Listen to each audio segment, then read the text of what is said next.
오늘의 한국어 동화 성냥팔이 소녀. 매우 추운 겨울밤이었어요. 작은 소녀가 길을 걸으며 성냥을 팔고 있었어요. 하지만 아무도 성냥을 사주지 않았어요. 소녀는 얇은 옷만 입고 있어서 정말 추워 보였어요. 눈이 내려 소녀의 머리와 어깨 위에 쌓였어요. 소녀는 배가 고팠고 발은 매우 차가웠어요. 소녀는 거리 모퉁이에 앉았어요. 소녀는 떨면서 주머니에서 성냥을 꺼냈어요. 성냥을 그으면 조금이라도 따뜻해질 수 있을 거야. 소녀는 성냥 하나를 그었어요. 작은 불꽃이 나타나고 따뜻함을 느꼈어요. 불꽃 속에서 큰 난로가 보였어요. 소녀는 난로 옆에서 손을 녹이려고 했어요. 하지만 성냥불이 꺼지자 난로도 사라졌어요. 소녀는 또 하나의 성냥을 그었어요. 이번에는 테이블 위에 맛있는 음식이 보였어요. 이렇게 맛있는 음식을 먹을 수 있다면 얼마나 좋을까?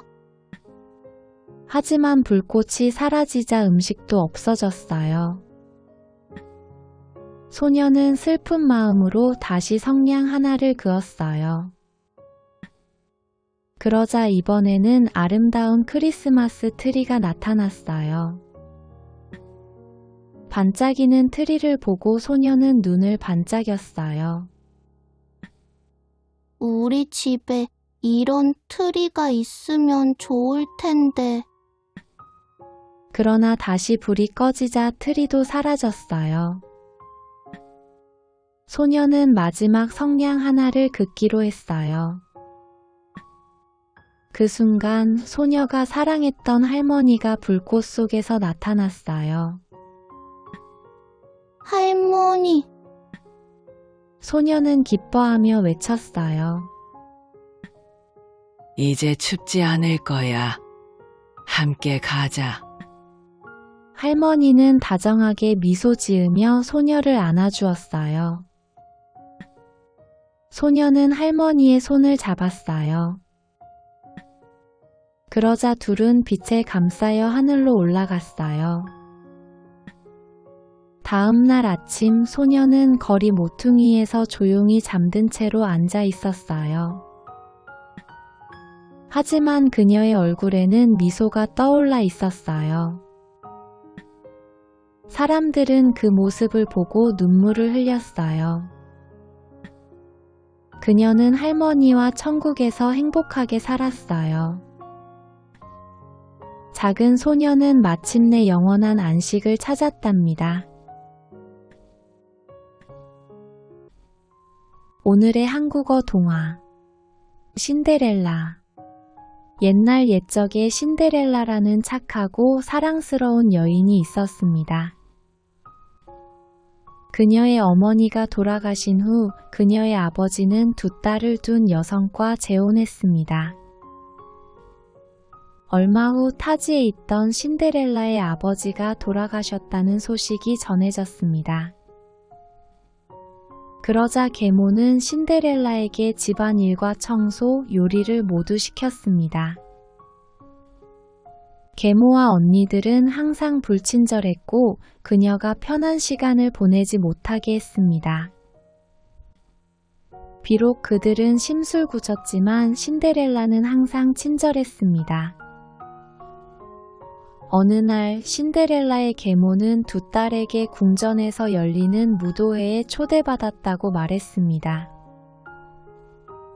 이 무도회에서 왕자가 자신과 결혼할 신부를 선택할 거라고 했습니다. 왕국의 모든 여인이 초대되었습니다. 하지만 신데렐라는 무도회에 갈 수 없었습니다. 신데렐라에게는 예쁜 드레스와 구두가 없었기 때문입니다. 계모와 두 언니는 신데렐라를 비웃으며 궁전으로 떠났습니다. 신데렐라는 매우 슬펐습니다. 그녀가 울고 있을 때 놀라운 일이 일어났습니다. 갑자기 빛이 반짝이더니 요정이 나타났습니다.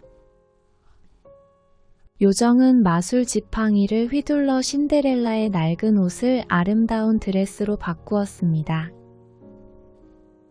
또한 드레스와 어울리는 반짝거리는 유리 구두도 선물하였습니다. 요정은 호박을 멋진 마차로 바꾸고 쥐를 마부로 바꾸었습니다. 멋진 마차는 신데렐라를 궁전으로 데려갔습니다. 요정은 자정이 되면 마법이 사라지니 그 전에 집에 오라고 경고하였습니다.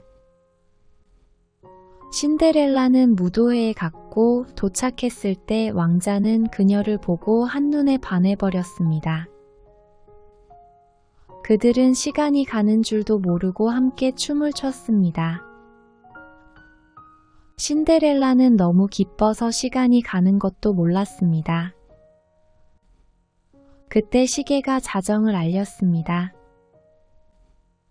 왕자와 춤을 추던 신데렐라는 요정의 경고가 생각났습니다.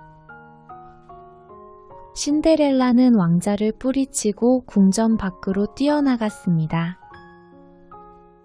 신데렐라의 유리구두 한 짝이 벗겨졌습니다. 그녀는 유리구두 한 짝을 남겨두고 황급히 궁전 밖으로 나갔습니다. 다음 날 왕자는 유리구두가 발에 맞는 여인을 찾기 시작했습니다.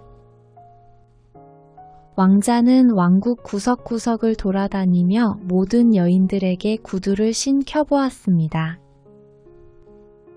그가 신데렐라의 집에 왔을 때 그녀의 이복 언니들은 유리구두를 밀어 넣으려고 했지만 맞지 않았습니다. 다음으로 신데렐라가 유리구두를 신어보자 완벽하게 맞았습니다.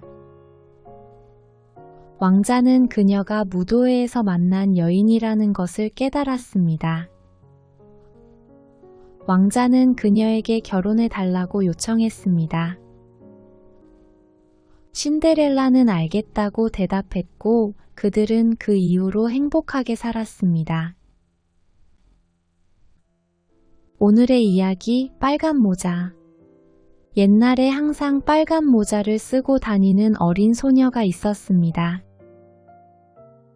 그 빨간 모자는 소녀의 할머니가 선물한 모자였고 그녀는 그것을 매우 좋아했습니다. 마을 사람 모두가 소녀를 빨간 모자라고 불렀습니다. 어느 날 소녀의 할머니가 아프다는 연락을 받았습니다. 소녀의 엄마는 소녀에게 할머니를 찾아가서 햄, 빵, 와인을 가져다 주라고 했습니다. 빨간 모자를 쓴 소녀가 출발하기 전에 엄마가 말했습니다. 빨간 모자야. 가는 길에 낯선 사람과 이야기하지 말고 다른 길로 가면 안 된다. 빨간 모자를 쓴 소녀는 엄마의 말에 고개를 끄덕이고 길을 달려갔습니다. 얼마 후 빨간 모자는 숲에서 늑대를 만났습니다. 늙은 늑대가 빨간 모자에게 물었습니다. 안녕, 작은 소녀야. 이름이 뭐니? 제 이름은 빨간 모자예요. 소녀는 작은 목소리로 대답했습니다. 두려워하지 말아라. 빨간 모자야. 나는 매우 친절한 늑대고 도움이 필요하다면 언제든지 도울 수 있단다. 라고 늑대가 말했습니다. 늑대는 빨간 모자에게 어디로 가는지 물었습니다. 저는 이 음식 바구니를 숲속 오두막에 사는 할머니께 가져다 드리려고 해요. 라고 빨간 모자가 대답했습니다. 그러자 늙은 늑대가 할머니께 어떤 음식을 가져가냐고 물었습니다. 빨간 모자 소녀가 말했습니다. 햄, 빵, 와인이요. 늙은 늑대가 말했습니다. 내가 할머니를 위해 아름다운 꽃을 따는 동안 내가 너의 바구니를 너의 할머니에게 가져다 줄 수 있단다. 내가 널 도와줘도 되겠니? 빨간 모자 소녀는 알겠다고 했습니다. 늑대는 바구니를 들고 할머니의 집으로 걸어갔습니다. 빨간 모자는 엄마의 경고를 잊고 할머니에게 드릴 꽃을 따기 시작했습니다. 늙은 늑대는 할머니 집으로 곧장 갔습니다. 그는 생각했습니다. 곧 어린 소녀와 늙은 여자를 먹을 수 있겠다. 난 정말 똑똑하다니까. 할머니의 집에 도착했을 때 늑대는 빨간 모자의 목소리를 따라했습니다. 할머니, 저예요. 빨간 모자요. 할머니께 드릴 멋진 물건이 있어요. 할머니는 침대에 누워 계셨고 너무 아파서 문을 열 수가 없었습니다. 미안하다, 빨간 모자야. 할머니가 지금 침대에서 일어날 수가 없단다. 문이 열려 있으니 들어오너라. 늙은 늑대는 즉시 문을 열고 할머니에게 달려들었고 할머니는 무서워서 비명을 지르기 시작했습니다. 늙은 늑대는 할머니를 통째로 먹었습니다. 그리고 할머니의 스카프를 두르고 침대에 누웠습니다. 많은 꽃을 따고 난 후 빨간 모자는 마침내 할머니의 집에 도착했습니다. 빨간 모자는 오늘 할머니가 매우 이상해 보였습니다. 빨간 모자를 쓴 소녀가 말했습니다. 할머니, 손이 참 크시네요. 변장한 늑대가 대답했습니다. 할머니가 너무 열심히 일해서 그런단다. 그래서 손이 이렇게 크단다, 아가야. 그러자 빨간 모자가 말했습니다. 할머니, 이빨이 참 크시네요. 늙은 늑대가 침대에서 뛰쳐나와 무섭게 말했습니다. 너를 잡아먹으려고 그러지? 늙은 늑대는 빨간 모자에게 뛰어올라 그녀를 통째로 삼켰습니다. 그러고 나서 그는 침대에 누워서 깊이 잠이 들었습니다. 사냥꾼이 할머니의 집을 지나가다가 누군가 코를 골며 자는 소리를 들었습니다. 그는 그 소리가 이상하다고 생각했습니다. 사냥꾼은 문을 밀고 집 안으로 들어갔습니다. 거기에는 할머니 침대에서 깊이 잠들어 있는 늙은 늑대가 있었습니다. 이 커다랗고 늙은 늑대가 할머니를 잡아먹었을 거야. 라고 사냥꾼은 생각했습니다. 그래서 그는 사냥용 칼을 꺼내 늑대의 배를 갈랐습니다. 사냥꾼이 크게 놀란 것은 늑대의 뱃속에 사람이 한 명뿐 아니라 2명이 있었다는 것입니다. 늙은 할머니와 빨간 모자를 쓴 소녀였습니다. 다행히 빨간 모자와 할머니는 살 수 있게 되었습니다. 빨간 모자는 자신의 실수를 깨달았습니다. 이제 엄마가 하는 말을 잘 들을게요. 라고 그녀는 말했습니다. 오늘의 이야기 미운 오리 새끼. 어느 따뜻한 봄날 엄마 오리가 연못 옆에서 알을 품고 있었습니다. 알이 하나씩 깨져서 열렸습니다. 꾀꾀, 꾀꾀. 작은 오리 새끼들이 굴러떨어졌습니다. 마침내 부화되지 않은 커다란 알 하나만 남았습니다. 엄마 오리는 왜 큰 알이 깨지지 않는지 궁금했습니다. 그때 갑자기 큰 알이 깨져서 열렸습니다. 큰 알에서는 매우 크고 못생긴 새끼가 나왔습니다. 엄마 오리를 찾아온 오리 아줌마는 커다란 새끼를 보며 이 새끼는 왜 다른 새끼들과 다르게 생겼지? 너무 못생겼어.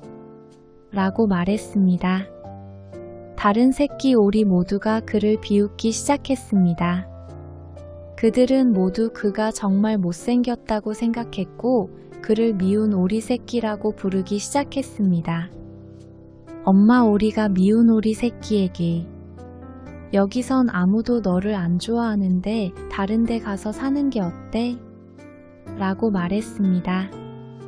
미운 오리 새끼는 뒤뚱거리며 집을 떠났습니다. 그는 연못으로 내려가 야생 오리 몇 마리를 만났습니다. 그들도 그를 비웃으며 그가 지금까지 본 것 중 가장 못생긴 오리 새끼라고 말했습니다. 쾅! 쾅! 갑자기 두 발의 총성이 울리자 야생 오리들은 곧바로 날아가 버렸습니다. 미운 오리 새끼는 다시 홀로 남겨졌습니다. 그는 매우 무섭고 외로웠습니다. 갑자기 사냥개가 나타났습니다. 사냥개는 미운 오리 새끼를 경멸하는 눈길로 바라보며 걸어갔습니다. 미운 오리 새끼는 하염없이 걷다가 어느 농가에 이르렀습니다. 마음씨 착한 할머니가 미운 오리 새끼를 집으로 데리고 갔습니다. 그 할머니에게는 수탉과 고양이가 있었습니다. 그들도 미운 오리 새끼를 좋아하지 않았고 종종 그를 괴롭혔습니다. 때때로 그들은 할머니에게 그에 대해 나쁜 말을 전하기도 하였습니다. 할머니는 고양이와 수탉의 말을 믿고는 미운 오리 새끼에게 농가에서 나가라고 말했습니다. 미운 오리 새끼는 매우 슬펐습니다. 가을이 왔고 모든 나뭇잎이 노랗게 변했습니다. 불쌍한 미운 오리 새끼는 힘없이 들판을 헤매었습니다. 바로 그때 아름다운 백조 몇 마리가 남쪽으로 날아갔습니다. 미운 오리 새끼는 너무 부러워서 내가 아름다운 백조였으면 얼마나 좋을까? 라고 생각했습니다. 곧 겨울이 왔고 눈송이가 날렸습니다. 미운 오리 새끼는 절망에 빠져 하얀 눈 위를 걷고 있었습니다.